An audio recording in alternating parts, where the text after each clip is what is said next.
The old one had lived for 300 cycles of the twin moons. His skin was the color of deep ocean water, marked with bioluminescent patterns that told the story of his ancestors. Elder Sukin stood at the base of the great mother tree, his forefingers wrapped around the ceremonial staff that had been passed down through 17 generations. Today was different from all other days. Today, the Sky People had come, and they had brought with them a human. The Na'vi warriors formed a circle around the clearing. Their golden eyes reflected the soft glow of the forest at twilight. They watched with a mixture of fear and curiosity as the small human female stepped forward.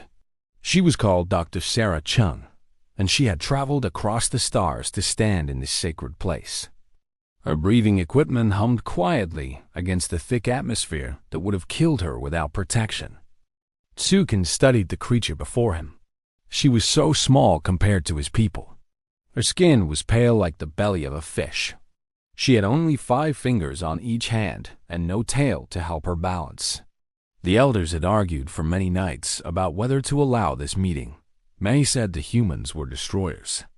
They had seen the machines that ate mountains and drank rivers dry, but something in the signs had spoken differently to Tsukin.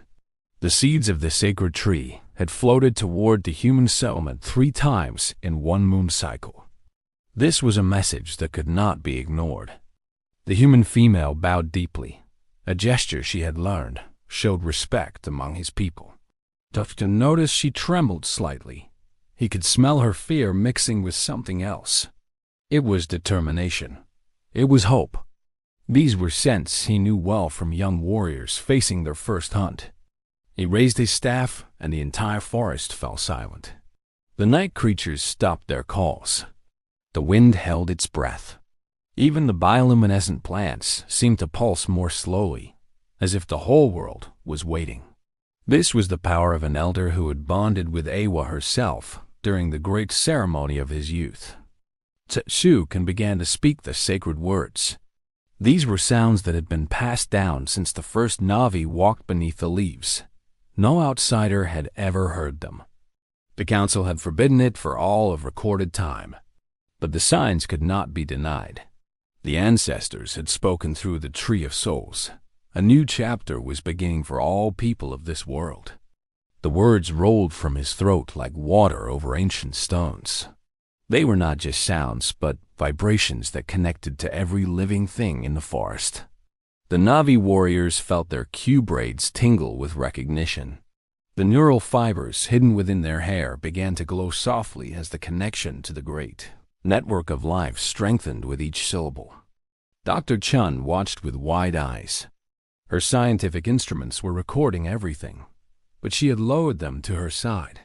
Some things were meant to be experienced, not just measured. She felt something strange happening around her. The air itself seemed thicker, more alive. The ground beneath her feet was warm and pulsing like a heartbeat. Then the forest began to wake. It started with the moss on the ground. What had been a soft carpet of simple plants suddenly began to move. Not like wind was blowing it, but like it was reaching toward something. Tendrils of green and blue stretched upward, swaying in a pattern that matched the rhythm of the elder's chant. The trees came next. These were not like earth trees.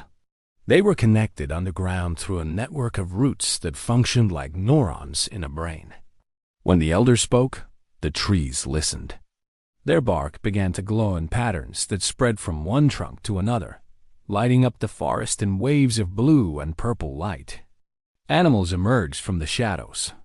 Creatures with 6 legs and bioluminescent scales. Flying things that looked like a combination of bird and jellyfish. They did not flee from the gathering as they normally would. Instead, they moved closer, drawn by the sacred words like moths to a flame. The Na'vi warriors watched in awe. They had seen the forest respond to ceremony before, but never like this. Elder Sukan was performing the deepest calling, the one that had not been used since the Great War against the Sky People of long ago. He was asking Awa herself to judge the human. Dr. Chun fell to her knees. Not from fear, but from something she could not explain. she felt a presence entering her mind. It was not aggressive. It was curious. Thousands of years of accumulated wisdom from every living thing that had ever existed on this moon pressed gently against her consciousness. She felt the memories of ancient creatures. She saw through the eyes of the first Na'vi. She experienced the birth and death of forests that had grown and fallen before humanity had even learned to use fire. Then something unexpected happened. The presence in her mind recoiled briefly, not in disgust but in surprise. It had found something in the human that it recognized. Deep within Dr. Chun's genetic memory, hidden in the code of her DNA, was the echo of another living world, Earth. The presence saw blue oceans and green forests. It saw mountains covered in snow and deserts painted in orange and gold. It saw whales singing in the depths and birds filling the sky in numbers beyond counting. But it also saw what had happened next. The forests burning, the waters turning dark with poison, the sky filling with smoke. The silence that came when species after species disappeared forever. The presence felt the grief that lived in human cells. It was a grief that was passed down from generation to generation, growing heavier with each birth. Humans had destroyed their own world, and that destruction had left a scar on their very souls. Elder Sukin stumbled in his chanting. His golden eyes went wide. He was connected to Awa now, and he felt what she felt. The human was not empty like he had believed. She was not a creature without roots. She was a broken child of a murdered mother. Her people had killed their own Awa, and they carried that sin within them like a tumor. But there was something else. Alongside the grief was a fierce and desperate love. The humans had not destroyed their world because they hated it.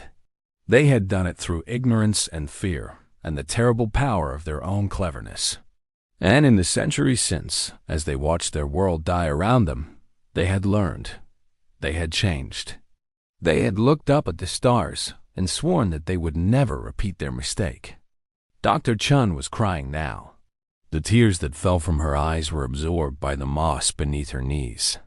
The plants drank her sorrow and passed it through the root network to every corner of the forest. A ripple of understanding spread through billions of living things in a matter of seconds. The elder stopped chanting. The forest did not fall silent this time. Instead, it began to make a new sound. It was a song that had never been sung before. Millions of creatures added their voices to a melody that spoke of loss and hope and the possibility of redemption. The trees pulsed with light in time with the music. The ground thrummed with energy that matched the beating of every heart in the clearing. One of the Na'vi warriors stepped forward. His name was Nathan, and he was the youngest of the hunters present. He had been one of the loudest voices against allowing the human to enter their sacred forest. Now he walked toward Dr. Chun with something like wonder on his face. He extended his hand. In his palm was a seed from the sacred tree. It glowed with inner light, pulsing like a tiny heart. He had not picked it up. It had floated to him on its own, landing in his hand as if placed there by an invisible force. The seed drifted upward from his palm. It floated through the air toward the kneeling human. Everyone watched in silence as it circled her 3 times, trailing threads of glowing fibers behind it. Then it landed gently on her shoulder and began to burrow through the fabric of her suit. Dr. Chun gasped but did not move. She felt a warmth spreading through her chest. The seed was connecting to her, finding the same neural pathways that allowed the Na'vi to bond with their world. These pathways existed in all mammals, dormant relics from an age when Earth's life was more connected than it was now. Images flooded her mind. She saw what could be. A future where humans and Na'vi worked together to heal both worlds.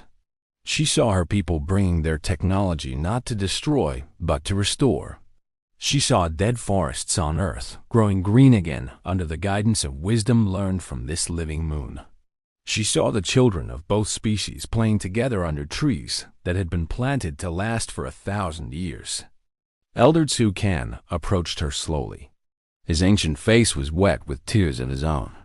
He had never expected to see this day. All his life, he had been taught that the Sky People were a plague to be endured or destroyed. He had prepared for war. He had steeled his heart against the necessary violence of protecting his home. But Awa had shown him a different path.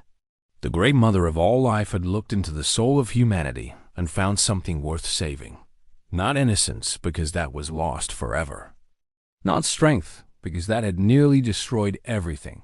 She had found something rarer and more precious. She had found the capacity for change. The elder knelt before the human. This was a gesture no Na'vi had ever made to an outsider. The warriors behind him shifted with discomfort, but no one protested. They had all felt what Awa felt. They understood. He spoke in his own language, knowing that the human could not understand the words. But the meaning passed between them through the connection that had been formed. He was offering forgiveness. He was offering guidance. He was offering a chance to become something new. Dr. Chun reached out and touched his hand. Her 5 fingers met his 4 in a grip that crossed the distance between stars. In that moment, 2 peoples who had been destined for war chose a different future. The forest around them sang its approval. The trees blazed with light, so bright it could be seen from the human settlement miles away. The night that followed would be remembered for generations on both worlds. It would be taught in schools and sung in ceremonies. It would be the beginning of a new chapter in the history of life itself. Not because humans were forgiven for what they had done, but because they were given the chance to earn redemption through action. And in a small clearing in an alien forest, an old elder and a young scientist sat together under the stars, their hearts connected to the great web of life that bound all things together. The sacred words had been spoken. The forest had answered. And nothing would ever be the same again.